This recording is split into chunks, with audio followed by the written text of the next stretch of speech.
From the outside, McKinsey is just a typical company, but from the inside, there is a whole world with different functional entities of various purposes. You're curious how companies like McKinsey are organized? Man, it's so robust and efficient.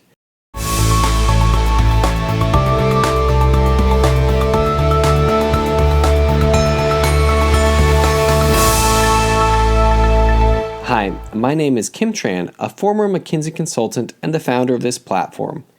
Now, who is McKinsey? Who owns it? The answer is nobody. McKinsey is a network of various entities, each with an independent P&L responsibility. Each entity is like a subsidiary company on its own. They provide support for each other through an internal charging system. All agree to stay under one roof and play a common set of game rules. There are so many of them, but generally each entity can be categorized into three types: office, project, and support center. Most of us think of the office as a front business unit, but technically they're not. The main goal of an office in McKinsey is to hire consultants, develop them into higher ranks, and lend them to projects for profit. There's an internal review system. High-performing consultants always get booked, and the home office loves to have as many of them as possible. Bad-performing consultants, on the other hand, may have more downtime, and they are burdens to the home office. The charging fee varies based on the consultant's experience. Any newly hired consultant is free of charge for the first 3 months. McKinsey considers this as the training fee that offices have to invest for the projects to bear all of the learning mistakes those consultants will for sure make. The rate after those first 3 months climbs really fast. An office also provides a physical platform for projects and basically any McKinsey consultant around the globe to base, visit, or use facility support. Now, the front business unit is indeed project. It's hard to imagine this at first because a project doesn't have a physical stature like an office, but projects are really the front line of McKinsey, where all the actual consulting work happens and where all the money comes into the system. Generally, all associate principals or above can start a project, as long as they can get one. This is what high-ranking leaders spend roughly half of their time on: networking, connecting with CEOs, and selling consulting services, aka a project. Each project acts as a temporary subsidiary company. When one is established, regardless of the ranking, an associate principal, a partner, or a director, whoever starts the project is called ED, which stands for Engagement Director. The ED will hire an engagement manager, called EM, from any office. Normally, this is one of the most important decisions of any project. They would get a list of all available and relevant background EMs at the moment and try to have a call with each candidate. The process is somewhat just like a normal job interview. While the ED is the owner, the EM, in a sense, is like the CEO of that temporary business unit, or project, should I say. Once the EM is confirmed, the decision for lower team members is mostly made by the EM. The EM would assemble a team that best fits the context of the project, balancing various factors of cost, experience, background relevancy, and familiarity with the EM himself or herself. Normally, whenever possible, most EMs don't want to take the risk working with consultants they don't know. Each EM has a network of trusted consultants who worked with the EM previously, or at least got extremely good feedback from other EMs. This is why it's a vital factor to keep your consulting job is to manage your reputation within the firm. Having a handful of EMs who are always willing to grab you at any moment is ideal. Besides HR, a project also pays a number of other expenses, including support of various forms, which leads to the third type of entity, support centers. On the first day as a consultant, you will be overwhelmed by the level of specialization and massive forms of support you will get. McKinsey's goal is to help consultants focus on what they do best, solving problems. If there is any way a third party can share the workload, for sure that will be established as a support arm in McKinsey.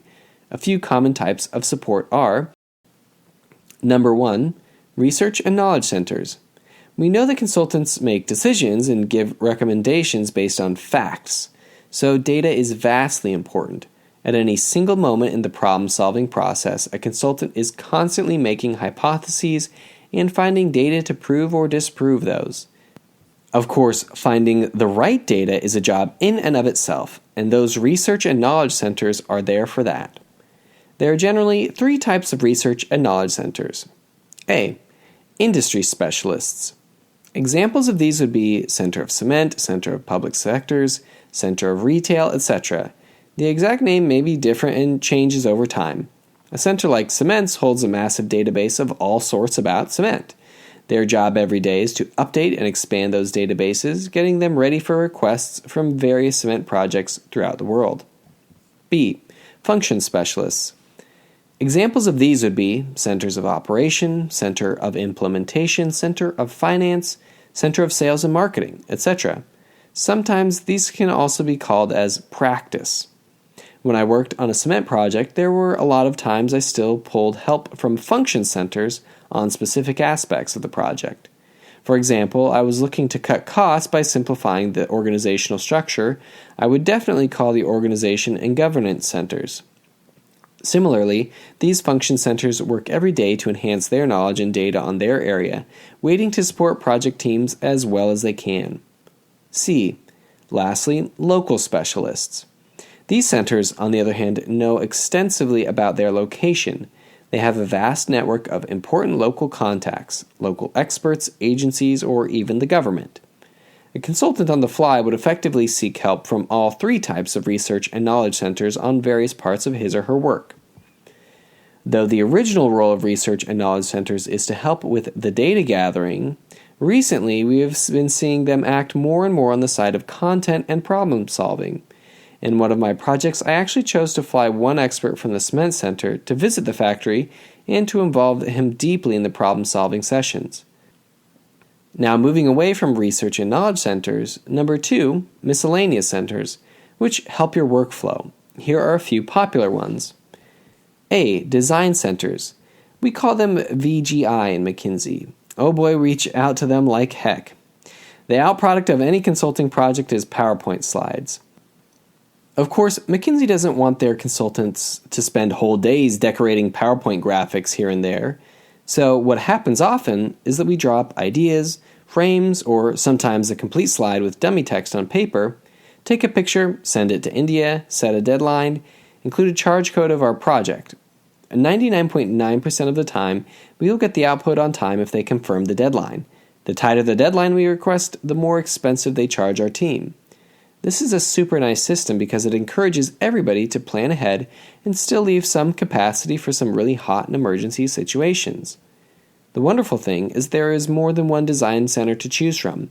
If you need a final touch to really beautify the near final product, you may request help from the more expensive ones. B. Writing centers. I was surprised to find out McKinsey actually has them. While some of us are exceptionally good at writing, many others don't have that gift. This is where the writing center comes in handy. There are various ways to get help. We can draft ideas as bullets and hire them to draft the thing out. We can also write the thing ourselves and let them fine-tune it. These people were professional writers. They are highly skilled and familiar with the consulting writing style and work process. It was a blast to have their support. I found myself greatly increasing my writing speed because I knew there would always be someone watching my back afterwards. C. Spreadsheet centers. This one was even more mind-blowing. When we need to work on complicated Excel modeling, there are people specializing in this ready to help us out. This one, though, is harder to work with. We would need a serious phone discussion about the context, the inputs, and the expected outputs, how the model should be constructed, when the data would be available, how the output will come, etc.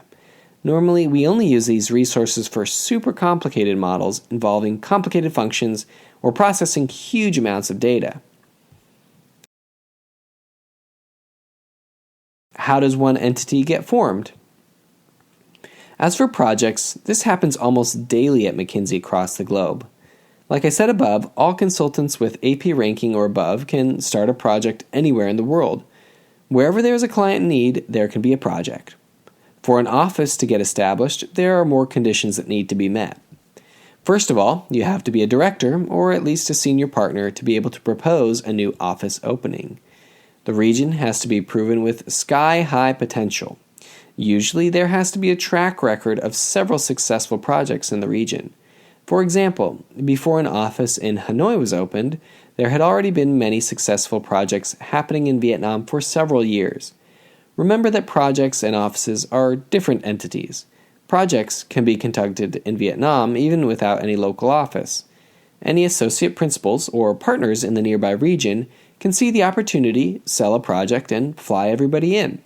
The founder of an office would then need to sell the idea to a higher leadership board, which consists of well-respected directors in the region.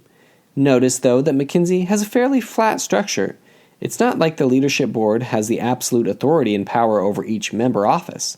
It's more like a structure based on mutual respect and common sense. Each entity in McKinsey is very independent. While an office opening means expansion in geography, it's much more interesting every time a new support center is established. It is usually a move in response to the ever-changing market trends and conditions. For example, a few years ago, McKinsey established the implementation practice, which specializes in helping clients implement strategies and recommendations from McKinsey. Depending on the nature of each support center, the founders can come from various backgrounds.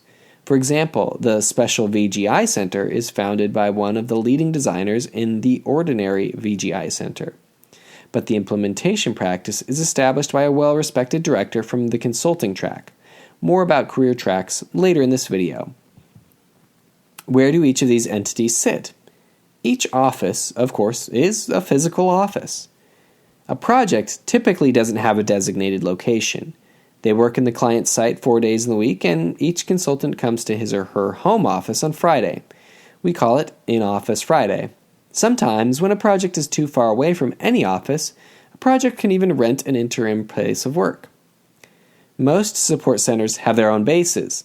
Some centers have independent locations like the VGI Center in India. Sometimes the bases are attached to a local office. This very much depends on the head of that center.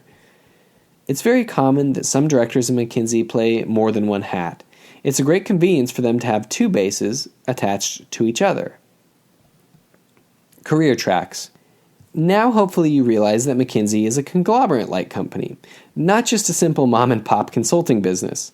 So there are a number of different tracks available within the firm. The most traditional one is the consultant track, recruiting fresh talent regardless of background majors straight from colleges. Undergraduate talents would enter the firm as business analyst rank, or BA. Candidates with MBA degrees would enter as associates. Some offices have internship programs, and those interns enter the firm as consultant analyst, or CA. Different offices may have different names, though.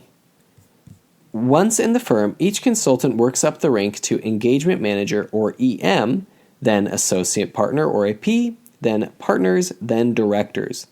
You have strictly 2 years to advance yourselves to the next level. If you're not qualified when the due date comes, out! So one can imagine a pyramid structure. There are fewer and fewer people on the higher levels. The qualification bar is maintained standard throughout all offices across the globe. Any EM, for example, from anywhere in the world has to meet the same bar. In this traditional track, it is extremely rare for McKinsey to hire experienced consultants straight into the higher levels. Each of their leaders has to work his or her way up the ladder from the lower rank. More about this in future videos. How about other tracks? For specialist positions in various support centers, the tracks are much more flexible. Each center goes out and hunts for the best people from various backgrounds based on their own philosophy. The firm doesn't impose any fixed standards or restrictions on how centers do this. It's also not very uncommon to see consultants jump into other tracks, but we never see the opposite. If you want to get into the consulting track, you have to start all over again from the bottom and move up from there. All projects typically hire people from within the firm, both consultants and supporting casts. Will this McKinsey way of life ever change?